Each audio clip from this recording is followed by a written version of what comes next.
The human mind is actually manifold, dynamic, complex, difficult at the same time in its nature, practicality, action, behavior, reaction in one way or another, and it can be divided particularly into three types groups, that is, the great mind,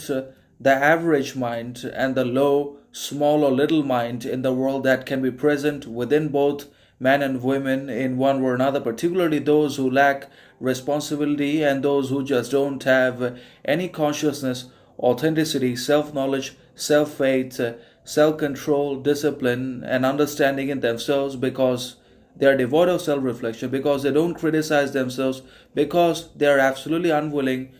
to see in themselves their own mistakes, blind faith, superstition, shortcomings, failures they consistently struggle with. Still, they won't recognize their problems because that exposes the hypocrisy, that reveals weakness in them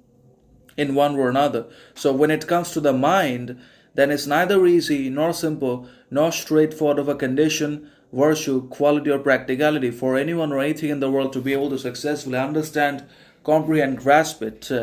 as a subjectivity and an objectivity, to be able to seamlessly hold on to that differentiation and understanding of it, and also eventually to be able to flawlessly and unhesitatingly execute that sort of mental attitude and positive behavior and psychological sovereignty and toughness will be very difficult, hard, painful for the most, anyways, because then again, there are great minds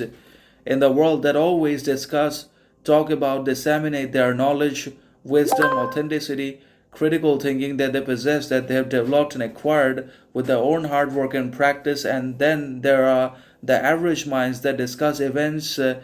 and circumstances and occurrences that happen to life over which they have no control. They can neither control nor change whatever happens to them or to us, because ultimately we can neither control nor manipulate the other's opinions, judgments, thoughts, and there are the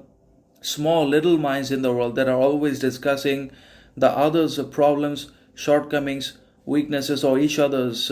basically affairs, success in life, which is kind of irrelevant, unimportant for us anyways. No matter how hard we say, how hard we try to justify, the small minds in the world that are full of ignorance, unconsciousness, inauthenticity, but still they continue with their ignorance, they persist in their double standards and hypocrisy of action, thinking, and attitude in one or another. So, definitely, the minds are divided into multiple types and they are dynamic also at the same time. The mind is